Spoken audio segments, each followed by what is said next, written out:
Ang kwento ng pagtubos, Kabanata 46, Mga unang reformador. Sa gitna ng kadiliman na namayani sa lupa sa mahabang panahon ng paghahari ng Papa, ang liwanag ng katotohanan ay hindi maaaring ganap na mapawi. Sa bawat kapanahunan ay may mga saksi para sa Diyos, mga taong nagpahalaga sa pananampalataya kay Kristo bilang ang tanging tagapamagitan sa Diyos at sa tao, na pinanghahawakan ang Biblia bilang tanging tuntunin ng buhay, at pinabanal ang tunay na Sabat. Kung magkano ang utang ng mundo sa mga lalaking ito, hindi malalaman ng mga inapo. Sila ay binansagan bilang mga erehe, ang kanilang mga motibo ay hinatulan, ang kanilang mga karakter ay sinisiraan, ang kanilang mga isinulat ay pinigilan, niloko, o pinutol. Gayunpaman, sila ay nanindigan, at mula sa edad hanggang sa edad ay napanatili ang kanilang pananampalataya sa kadalisayan nito, bilang isang sagradong pamana para sa mga susunod na henerasyon. Napakapait ng digmaang isinagawa laban sa Biblia na kung minsan ay kakaunti ang mga copy ang umiiral, ngunit hindi pinahintulutan ng Diyos na ang kanyang salita ay ganap na mawasak. Ang mga katotohanan nito ay hindi dapat itago magpakailanman. Madali niyang tanggalin ang mga salita ng buhay gaya ng pagbukas niya ng mga pintuan ng bilangguan at pagkalas ng mga tarangkahan na bakal upang palayain ang kanyang mga lingkod. Sa iba't ibang bansa ng Europa, ang mga tao ay naantig ng Espiritu ng Diyos na hanapin ang katotohanan na parang nakatagong kayamanan. Palibhas ay ginabayan sa banal na kasulatan, pinag-aralan nila ang mga sagradong pahina ng may matinding interes. Handa silang tanggapin ang liwanag sa anumang paraan sa kanilang sarili. Bagamat hindi nila malinaw na nakita ang lahat ng bagay, naunawaan nila ang maraming katotohanang matagal nang nakabaon. Bilang mga sugo ng langit ay humayo sila, pinuputol ang mga tanikala ng kamalian at pamahiin, at nananawagan sa mga matagal ng alipin na bumangon at igiit ang kanilang kalayaan.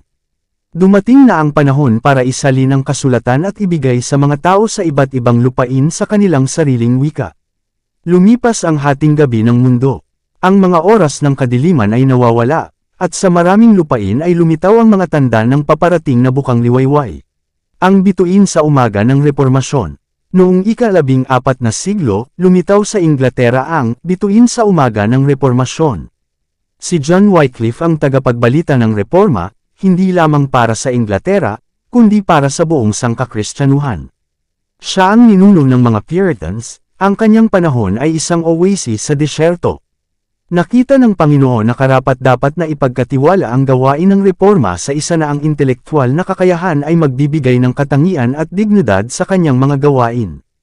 Pinatahimik nito ang tinig ng paghamak, at pinigilan ang mga kalaban ng katotohanan na tangkaing suron ang kanyang layunin sa pamamagitan ng pagkutsa sa kamangmangan ng tagapagtanggol. Nang matutunan ni Wycliffe ang pag-aaral ng mga paaralan, pumasok siya sa pag-aaral ng kasulatan. Sa kasulatan ay natagpuan niya ang dati niyang hinanap ng walang kabuluhan. Dito niya nakita ang plano ng kaligtasan na inihayag, at si Kristo ay itinakda bilang ang tanging tagapagtanggol para sa tao. Nakita niyang tinalikuran na ng Roma ang mga landas sa Biblia para sa mga tradisyon ng tao. Ibinigay niya ang kanyang sarili sa paglilingkod kay Kristo, at nagpa siya na ipahayag ang mga katotohanan na kanyang natuklasan. Ang pinakadakilang gawain sa kanyang buhay ay ang pagsasalin ng kasulatan sa wikang Ingles.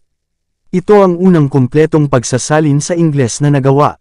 Ang sining ng pag-iimprenta ay hindi pa rin kilala, ito ay sa pamamagitan lamang ng mabagal at nakakapagod na paggawa na ang mga kopya ng gawain ay maaaring paramihin, gayunpaman ito ay ginawa, at ang mga tao sa Inglaterra ay tumanggap ng Biblia sa kanilang sariling wika.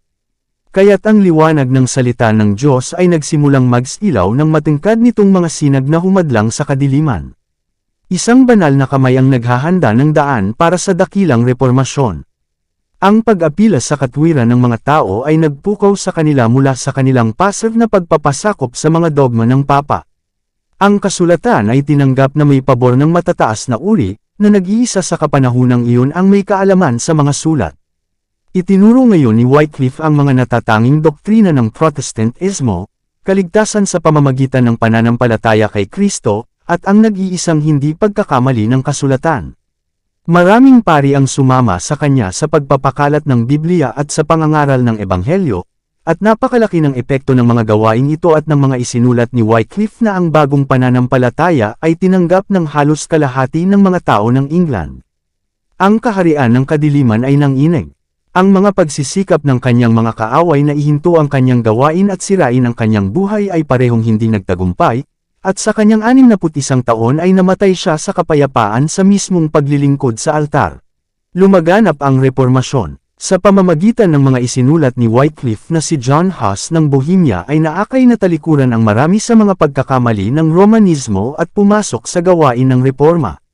Tulad ni Wycliffe, si Huss ay isang marangal na Kristiyano, isang taong may pagkatuto at hindi natitinag na debosyon sa katotohanan. Ang kanyang mga panawagan sa kasulatan at ang kanyang matapang na pagtuligsa sa mga iskandalo at imoral na buhay ng mga klero ay pumukaw ng malawakang interes, at libo-libo ang masayang tumanggap ng isang mas dalisay na pananampalataya. Ito ay nagpasigla sa galit ng Papa at mga prelate, mga pari at praile, at si Huss ay ipinatawag na humarap sa konseho ng Constance upang sagutin ang paratang ng maling pananampalataya. Ang isang ligtas na pag-uugali ay ipinagkaloob sa kanya ng emperador ng Aleman, at sa kanyang pagdating sa Constance siya ay personal na tiniyak ng Papa na walang kawalang katarungan ang dapat gawin sa kanya. Pagkatapos ng mahabang pagsubok kung saan pinanatili niya ang katotohanan, si Huss ay kinailangang pumili kung tatanggalin niya ang kanyang mga doktrina o magdaranas ng kamatayan. Pinili niya ang kapalaran ng martir, at pagkatapos makita ang kanyang mga libro na ibinigay sa apoy, siya mismo ay sinunog sa tulos. Sa harapan ng mga nagtitipon na mga dignitaryo ng simbahan at estado, ang lingkod ng Diyos ay bumigkas ng isang solemna at tapat na protesta laban sa mga katiwalian ng hierarchy ng Papa. Ang kanyang pagbitay, sa walang kahihiyang paglabag sa pinaka-solemna at pampublikong pangako ng proteksyon, ay nagpakita sa buong mundo ng mapanlinlang na kalupitan ng Roma.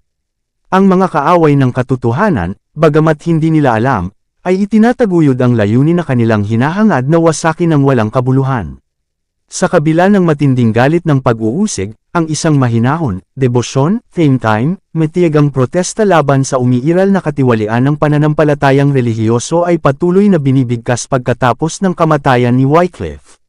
Tulad ng mga mananampalataya noong panahon ng mga apostol, marami ang malayang nagsakripisyo ng kanilang makamundong pag-aari para sa layunin ni Kristo. Ang mga pagsusumikap ay ginawa upang palakasin at palawigan ang kapangyarihan ng kapapahan. Ngunit habang ang mga papa ay nag-aangkin pa rin na sila ay mga kinatawan ni Kristo, ang kanilang mga buhay ay napakatiwali upang kasuklam-suklam ang mga tao. Sa tulong ng pag-imbento ng pag-iimprenta ay lalong lumaganap ang mga kasulatan, at marami ang naakay upang makita na ang mga doktrina ng papa ay hindi itinataguyod ng salita ng Diyos. Nang ang isang saksi ay napilitang ibagsak ang tanglaw ng katotohanan, kinuha ito ng isa pa mula sa kanyang kamay at walang takot na lakas ng loob na itinaas ito. Nagbukas ang pakikibaka na magreresulta sa pagpapalaya, hindi lamang ng mga individual at simbahan, kundi ng mga bansa. Sa kabuuan ng 100 taon, iniunat ng mga tao ang kanilang mga kamay upang hawakan ang mga kamay ng mga lollards noong panahon ni Wycliffe. Sa ilalim ni Luther nagsimula ang reformasyon sa Alemanya. Ipinang-aral ni Calvin ang Ebanghelyo sa France, Zwingli sa Switzerland. Ang mundo ay nagising mula sa pagkakatulog ng mga panahon, tulad ng sa bawat lupain ay pinatunog ang mahiwagang mga salita, religious liberty. Dito nagtatapos ang Kabanata 46. Para updated ka sa susunod na kabanata, ay huwag kalimutang mag-subscribe, mag-follow at mag-share sa ating channel Renilab TV. Maraming salamat po.